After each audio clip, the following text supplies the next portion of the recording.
మీ car EMI కట్టలేకపోతున్నారా? మీ car EMI మేము కడతాం. ఈ నెంబర్కి కాల్ చేయండి. Hi hello welcome to Suman TV. నేను మీ ప్రేమ్. ఇవాళ మనతో ఉన్నారు హ్యూమన్ సైకాలజిస్ట్ కృష్ణ భరత్ గారు. సార్ నమస్తే. సార్ నమస్తే ప్రేమ్ గారు. Sir welcome to Suman TV. Sir thank you అండి. Thank you sir. మనకు రీసెంట్గా విన్నామంటే ఆల్మోస్ట్ ఒక 1 వీక్ 10 డేస్ నుంచి హెచ్ఎంపీవీ వైరస్ దేశం అంతా ఒక ఊపు ఊపుతుంది అనేసి అనిపిస్తుంది సార్. ఎందుకంటే జనాలంతా ఒక ట్రాన్స్లోకి వెళ్ళిపోతున్నారు. ఇది కూడా ఒక కోవిడ్ లాంటిదేమో, మళ్ళీ లాక్డౌన్ వస్తుందా అంటే అసలు ఎలా తీసుకోవాలి, దీన్ని ఎలాంటి ప్రికాషన్స్ తీసుకోవాలి, ఒకసారి మన ఆడియన్స్కి చెప్పండి సార్. అంటే జనరల్గా ఏంటంటే మనం ఆల్రెడీ ఒక అనుభవం ఉంది. అవును సార్. మనకి గతంలో కరోనా రావటము, దాంతో ఎలాంటి ఇబ్బందులు పడ్డాము అనేది మనకి అనుభవం ఉందండి. ఆ అనుభవం ద్వారా వచ్చిన భయమే ఈ రోజు మనం చూస్తున్నాం. జస్ట్ ట్రాన్స్లోకి వెళ్ళిపోతాను. మళ్ళీ ఒక వైరస్ వస్తుందంటే మన మైండ్లో ఏమవుతుందంటే అప్పటి జ్ఞాపకాలు, మనం అప్పుడు ఎంత ఇబ్బంది పడ్డాము, ఎంతమందిని లాస్ అయ్యాము, చాలా కుటుంబాల్లో కొంతమంది చనిపోయారండి. సో ఆ పెయిన్ ఇదంతా కూడా మళ్ళీ మనకి మన బ్రెయిన్లోకి వస్తుంది. అందువల్లే మనకు కొంత భయాందోళన అనేది ఈరోజు సొసైటీలో కనిపిస్తూ ఉన్నాయి. మళ్ళీ ఆ రోజులకు వెళ్ళిపోతామా, అలాగే మళ్ళీ ఎవరిని కలవకుండా ఇంట్లోనే ఉండిపోతామా, ఇలాంటి ఆ పాస్ట్ ఎక్స్పీరియన్సెస్ అండి ఏవైతే మనం గతంలో అనుభవించామో అవన్నీ మళ్ళీ వస్తాయనే ఉద్దేశంతోనే మనం ఈరోజు ఇంత కొంచెము అంటే కొంత భయం ఎక్కువగా కనిపించడం అనేది మనం చూస్తూ ఉన్నామండి. అయితే ఇక్కడ మీరు గమనించాల్సింది ఏంటండి, ఎప్పుడు కూడా ఒక వైరస్ కంటే ప్రమాదకరం ఏంటంటే దానికి సంబంధించిన సమాచారం వైరస్ కంటే స్పీడ్గా వ్యాపిస్తుంది. అది అవును సార్. మీరు వైరస్ అయినా కొంచెం తక్కువగా ఒక స్పీడ్తో వెళ్తుందేమో, కానీ దానికి సంబంధించిన సమాచారం మాత్రము సమాజంలో అలా అలా చాలా వేగంగా స్ప్రెడ్ అయిపోతూ ఉంటుందండి. అయితే ఇక్కడ ఏంటి, ఎలాంటి సమాచారం వెళ్తుందని ముఖ్యం. ఇప్పుడున్న ఈ సిచ్యువేషన్ ఏంటంటే, ఈ భయాందోళనలో ఉన్న పరిస్థితులు ఏమవుతుందంటే ఆ వైరస్ గురించి ఉన్న ఏ సమాచారమైనా జనాల యొక్క అటెన్షన్ని అట్రాక్ట్ చేస్తుంది, మన గ్రాప్ చేస్తుంది అన్నమాట. మన అటెన్షన్ని గ్రాప్ చేస్తుంది కదా. సో ఆ సమాచారం పట్ల అప్రమత్తంగా ఉండాలి. అంటే ఇది గవర్నమెంట్ ఇచ్చిన సమాచారం అంటే సహేతుకమైన సమాచారమా కాదా, కొన్ని మిస్కాన్సెప్ట్స్ కూడా వచ్చేస్తూ ఉంటాయి. అవును, అక్కడ అలా ఉంది, ఇక్కడ ఎలా ఉంది, అక్కడ ఇన్ని కేసులు ఉన్నాయంట, ఇక్కడ ఇన్ని కేసులు ఉన్నాయంట అని. ఈరోజు మీకు తెలియదు ఏముందండి, వాట్సాప్లో అన్నీ వచ్చేస్తున్నాయి కదా, గ్రూప్స్లో అన్నీ వచ్చేస్తున్నాయి. అంటే ఒక ప్రామాణికత లేకుండా కూడా సమాచారం స్ప్రెడ్ అవ్వడం అనేది మనం గమనిస్తున్నాం. అందుకని ఇప్పుడు ఫస్ట్ చేయాల్సిన పని ఏంటంటే, ఇప్పుడు మనము ఎక్కడైతే గవర్నమెంట్ నుంచి ఏది వస్తుందో దాన్ని మాత్రమే విశ్వసించడం. ఓకే. మీకు బులెటిన్ రిలీజ్ చేస్తూ ఉంటారు ఎప్పటికప్పుడు. ఈ వైరస్ స్టేటస్ మీద కానీ, ఎన్ని కేసులు నమోదయ్యాయని కానీ రాష్ట్ర ప్రభుత్వము, కేంద్ర ప్రభుత్వాలు రెండు కూడా మనకి న్యూస్ అనేది వస్తూ ఉంటాయి. మీకు ప్రింట్ మీడియాలో కానీ, ఎలక్ట్రానిక్ మీడియాలో కానీ వాళ్ళకి దానికి సంబంధించిన అధికారిక సమాచారం అనేది ఇస్తూ ఉంటారు. మనం దాన్ని మాత్రమే పరిగణలో తీసుకోవాలండి. మీకు సోషల్ మీడియాలో కావచ్చు, లేదంటే ఫేస్బుక్లో కావచ్చు, లేదా వాట్సాప్లో కావచ్చు, లేదంటే టెలిగ్రామ్లో కావచ్చు, సో మెనీ గ్రూప్స్ ఉంటాయి కదా, వీటిలో స్ప్రెడ్ అయ్యే వాటిని అంత త్వరగా తీసుకోకూడదు. మైండ్కి తీసుకుంటే మరింత మీరు ఆందోళన చెందే అవకాశం ఉంటుంది.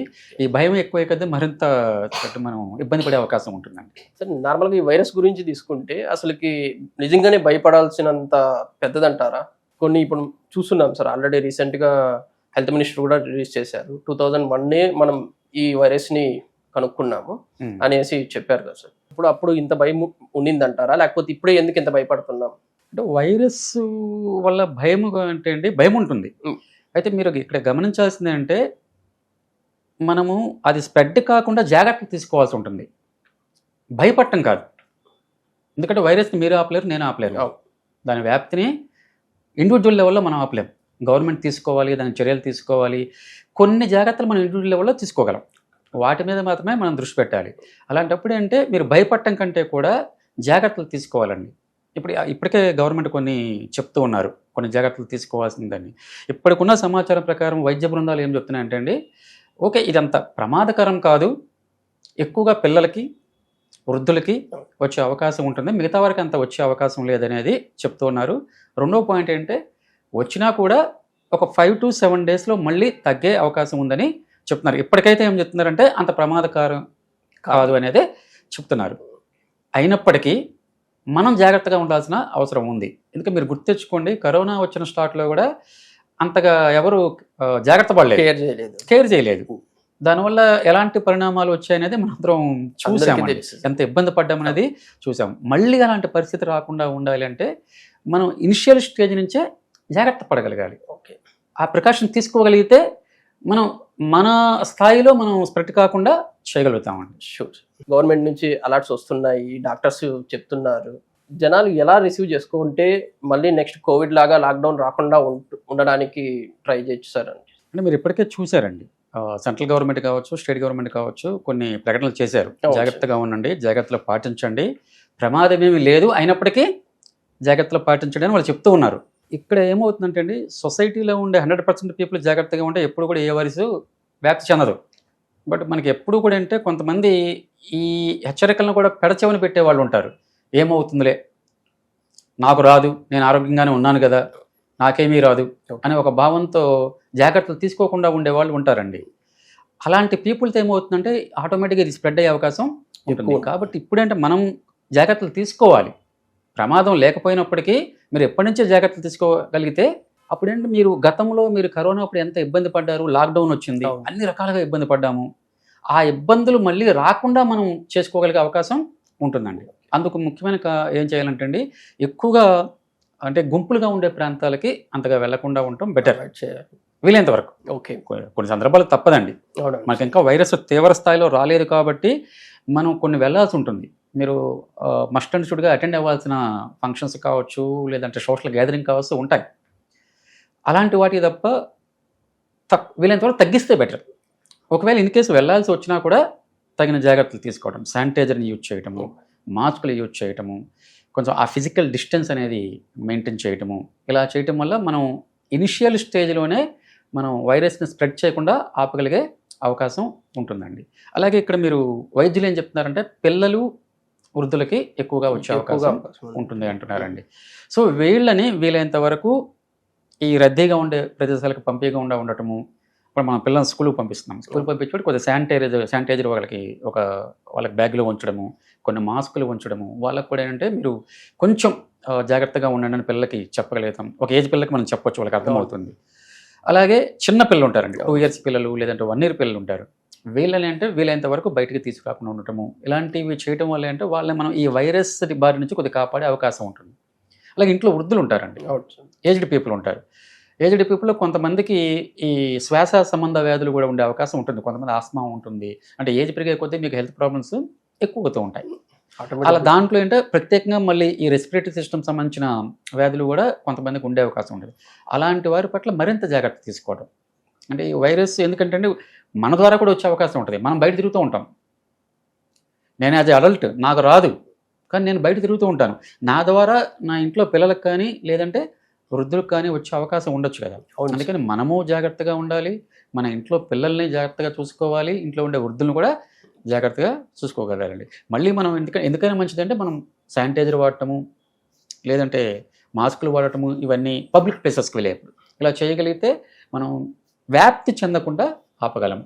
యాజ్ ఎ సైకాలజిస్ట్గా చెప్పండి సార్, పీపుల్ ఇలాంటి సిచ్యువేషన్కి ఇప్పుడున్న వైరస్ అని ఎన్నో న్యూస్లో వస్తున్నాయి, మనం చూస్తున్నాము. అసలు యాజ్ ఎ సైకాలజిస్ట్గా ఎలా తీసుకోమంటారు? ఇక్కడ బీయింగ్ యాజ్ ఎ సైకాలజిస్ట్గా మేము ఒకటే చెప్తామండి, జాగ్రత్త పడాలి. జాగ్రత్త అయితే అవసరం. ఎందుకంటే వైరస్ వ్యాప్తి చెందుతుంది అంటున్నారు, ఇప్పుడిప్పుడే 1-2 కేసులు వస్తున్నాయి అంటున్నారు. ఈ రకంగా మనం జాగ్రత్త పడాల్సింది అయితే అవసరం ఉంది.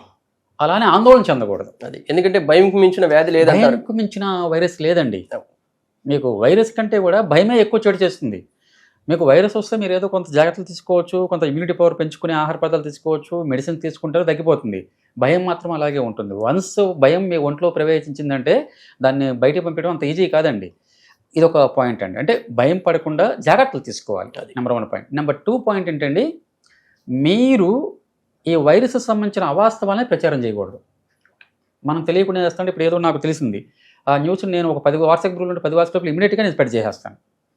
ఐ కాంట్ చెక్ మాట, నేను చెక్ చేయను. దాంట్లో ఎంత ప్రామాణికత ఉంది ఏదో తెలియదు. ఫర్ ఎగ్జాంపుల్ ఇప్పుడు ఇక్కడ ఆ వైరస్ వస్తే ఒక 2 బాబులు చనిపోయారని ఇక్కడ వచ్చింది అనుకోండి వాట్సాప్ గ్రూప్లో, నేను నిమిషం కూడా ఆలోచించకుండా దాన్ని స్ప్రెడ్ చేసేస్తాను. దానివల్ల ఏమవుతుందండి, ఇంకొంచెం భయం పెరుగుతుంది, సమాజంలో ఇంకొంచెం భయం పెరుగుతూ ఉంటుంది కదా, జనాల్లో ఇంకొద్ది భయం పెరుగుతూ ఉంటుంది. దానివల్ల ఇంకా ఇబ్బందులు వచ్చే అవకాశం ఉంటుంది. కాబట్టి 2 పనులు మనం చేయాలండి. 1 జాగ్రత్త పడాలి, భయపడకూడదు. 2 వైరస్ సంబంధించిన అవాస్తవాల్ని మనం ప్రచారం చేయకూడదు. అంటే మనం తెలిసిన గ్రూపులు పంపించాలి కూడా చెక్ చేసుకోవాలి. ఆ చెక్ చేసుకొని సరైన సమాచారం మాత్రమే మన ద్వారా వెళ్ళగలిగితే మీరు సమాజానికి మంచి చేయలేకపోవచ్చు, కానీ ముందు మీ కుటుంబ సభ్యులకి, మీ బంధువర్గానికి, మీ పేటలో ఉండే వాళ్ళకి, మీ స్ట్రీట్లో ఉండే వాళ్ళకైతే మీరు మంచి సమాచారం ఇవ్వగలుగుతారు కదండి. ఎస్ ఎవరికి వాళ్ళు అలా ఇవ్వగలిగితే మన ఏరియాలో మన అందరికి ఇచ్చామనుకోండి, ఆటోమేటిక్గా కొద్దిగా రైట్ ఇన్ఫర్మేషన్ పీపుల్కి వెళ్తుంది. అంటే ఒక ఆందోళనకరమైన పరిస్థితులు రాకుండా ఉంటాయి.